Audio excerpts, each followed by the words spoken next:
For today's lesson, we are going to discuss graphing linear equations in the form y equals mx plus b. By the end of this unit, you'll be able to graph equations in two variables, and also you'll be able to identify the coordinate pair from the graph that represents the solution to the equation. All right, so before we begin with this unit, let's do a little bit of vocabulary review. Okay, so to start us off, this image that we are looking at, we call this our coordinate plane.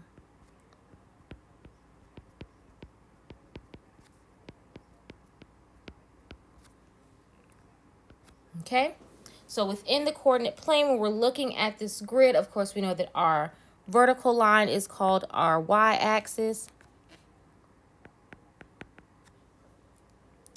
And our horizontal line is called our x-axis.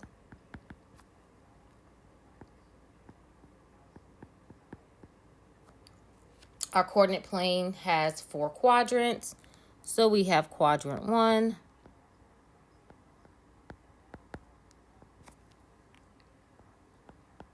quadrant 2,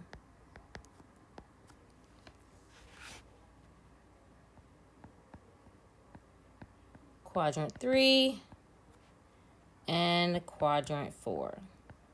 So if you notice, our quadrants are counterclockwise, so they go 1, 2, 3, and 4. So if we take a closer look at our quadrants, just remember that in quadrant 1, both our x and our y values are positive.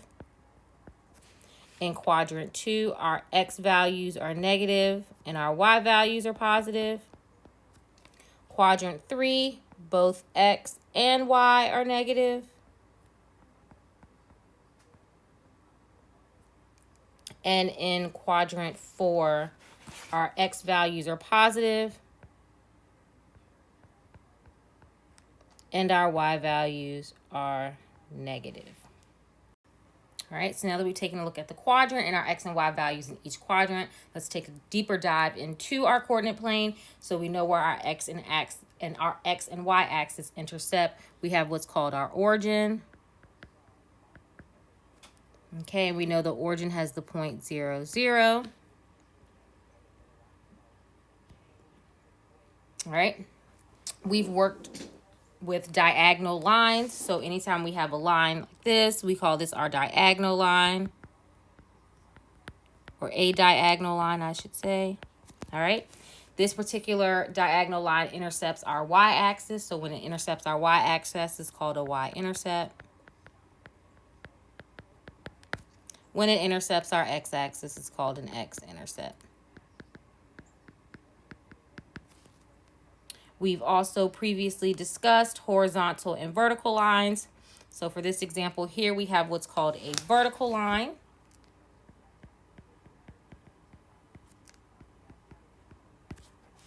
Vertical lines have an x-intercept. So vertical lines go through our x-axis, which is an x-intercept. With vertical lines, we also have horizontal lines.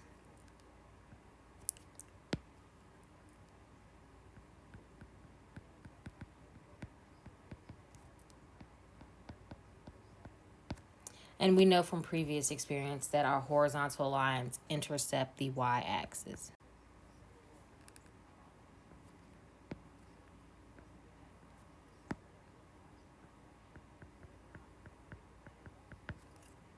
All right, another piece to look at while we're on the coordinate plane is this point here. So we call that a point on the graph. So anytime we are graphing coordinates, so you graph your x and then you graph your y, we call that a point. All right, now we're just going to move over to the right just a bit. So we have this point 3, -7. And with that point, we call that an ordered pair coordinate. So we call it ordered pairs or coordinate.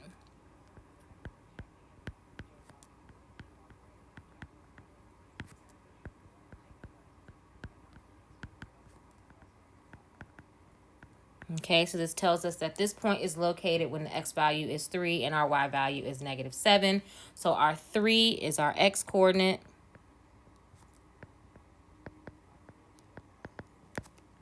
and our -7 is our y-coordinate. So it always has our x-coordinate first, and then we write our y-coordinate.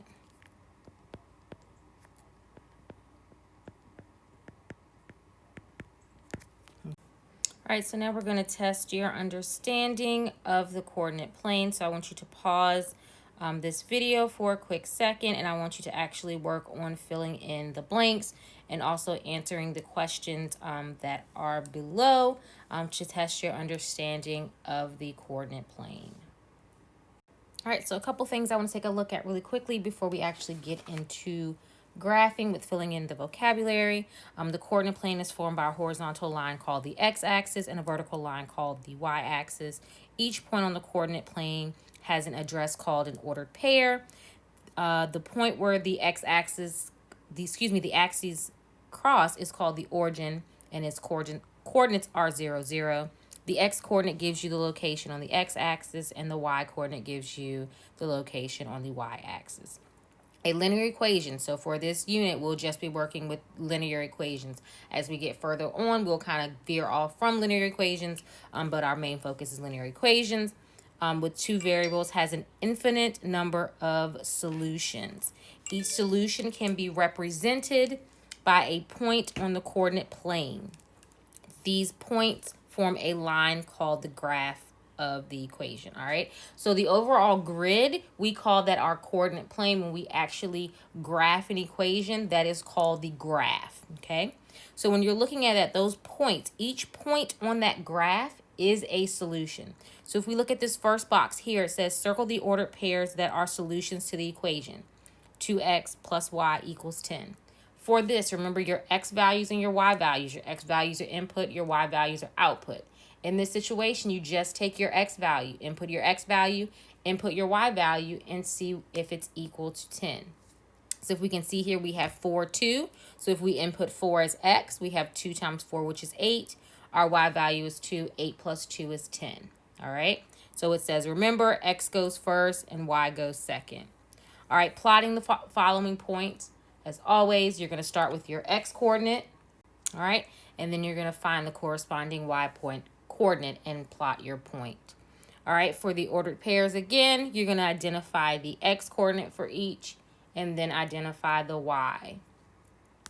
For the last box, it says write the ordered pairs of the points found on the graph. So when we look at that line, remember that line is called our graph. We've graphed our equation. So those points on the line, all of those points are solutions. So since it is a linear equation, means it's a line that goes on forever and ever and ever and ever and ever. It has an infinite number of solutions. All right, so now let's take a look at actually graphing. All right, so just like when we solve equations, there are steps to solving equations. There are also steps to graphing as well. All right, so the first thing you want to do, especially for this part, you want to make sure the equation is in slope-intercept form. So you want to make sure it's in y equals mx plus b, so it is in slope-intercept form. So just like when we were identifying slope, we need to make sure that the equation was in slope-intercept form. We also need to make sure that our equations when graphing are in slope-intercept form as well. The second step, you want to plot your y-intercept, which is b, so you want to plot your y-intercept.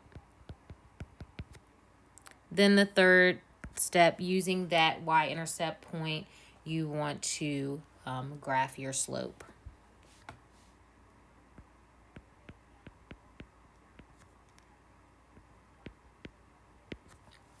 Okay? So let's take a look at the first example. So for number 1, it says y equals 3x plus 4.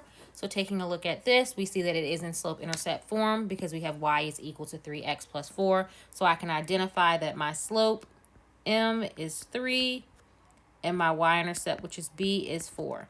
So to graph, I want to start with my y-intercept. Remember, the y-intercept always intercepts the y-axis. So I'm going to plot my b here. I see that my slope is 3. So taking a look at this, when we talk about slope, we talk about rise over run. So we have our x values over our y values, okay? So we know that our our rise is going to be 3, all right? Because 3 is our y value. We can always make this a fraction. So anytime you're given a whole number, you can make it a fraction. So we can say that our slope is 3 over 1. So we have a rise, which is our y value of 3, and a run, our x value of 1. Okay, so since our y-intercept is so high on our graph that we have, or our coordinate plane that we have, we can't go up, so we have to do the opposite. So I'm going to go down 3, 1, 2, 3, and to the left 1, all right? Again, down 3, 1, 2, 3, and to the left 1. And I'm doing down 3 because that's negative, and to the right 1, to the left 1, which is also negative. So you have down 3, which is negative, and left 1, which is negative, which still gives you a slope of 3. Again, I'm going to go down 3 and to the left 1. Then I'm going to finally connect my points. Of course, my line is not going to be very straight, but it is okay. And we have the equation. We have graphed our equation, y equals 3x plus 4. All right, taking a look at number 2. We have y is equal to 1/2 x plus 3. So again, like the previous step, I'm going to identify my slope, which is 1/2, and my y-intercept, which is 3. Okay, taking a look here, I have my y-intercept is 3, so I'm going to plot a point at 3. Then I'm going to go up 1 over 2, because remember, our slope again, we have 1/2.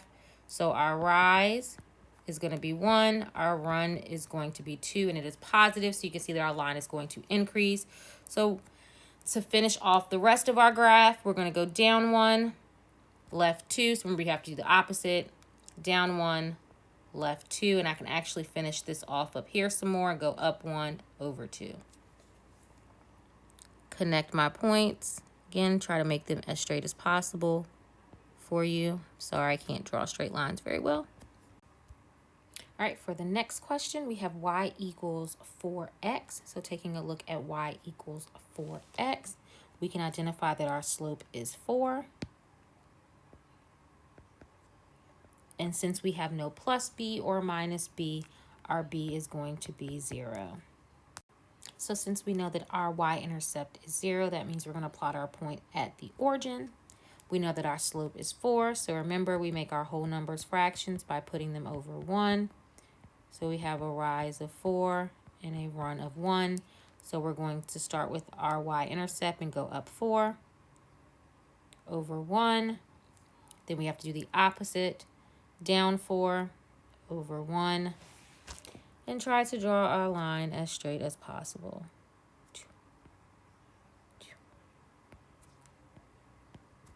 Okay.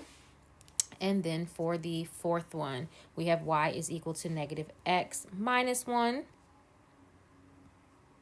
So again, we're going to identify our slope. Our m is negative 1. Our b is negative 1. We make our slope a fraction by putting it over 1. So we have negative 1 over run, our rise over our run. Plot our point at negative 1. We're going to go down 1 and to the right 1, down 1 to the right 1. So everyone can see that our slope is negative, so our line has to decrease. In our previous examples, our slopes were positive, so our lines were increasing from left to right. This example, our slope is negative, so our line is decreasing from left to right. I'm going to connect my points.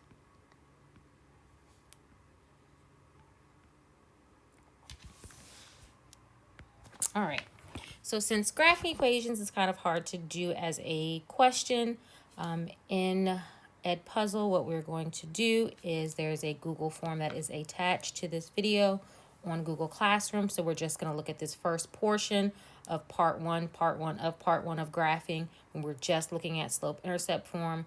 The second video that will be attached is going to be when we are given the equation in standard form. So we're going to follow the same steps, but I just want to test your understanding of this before moving on to the next video. So if you would go ahead and go back to Google Classroom and complete the Google form with graphing in slope intercept form.